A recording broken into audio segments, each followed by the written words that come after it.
3 पाकिस्तान के legends when Parnell की ODI 11 में, ऑल टाइम ओडीआई 11 में 3 पाकिस्तानी ग्रिड लेजेंड्स हैं। अगर वेन पार्नल की प्लेइंग 11 की बात करें तो ओपनर सचिन तेंदुलकर और हाशिम आमला आएंगे। आई थिंक सचिन तेंदुलकर की मुझे समझ आती है, हाशिम आमला की आप कह सकते हैं कि वो एज अ टेस्ट टाइप के बहुत अच्छे प्लेयर थे, तो ओडीआई में मुझे उनकी नहीं समझ आती। Virat Kohli 1 down to be honest deserve करते हैं। AB de Villiers 2 down no doubt deserve करते हैं। माइकल हसी डिज़र्व करते हैं, या आई थिंक ओपन भी कर सकते थे, ये अच्छी खासी बैटिंग करते थे, ओपनर आके बड़ा तेज़ खेलते थे।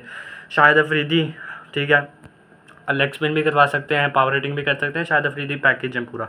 MS Dhoni captain, wicket keeper, no doubt, great कप्तान।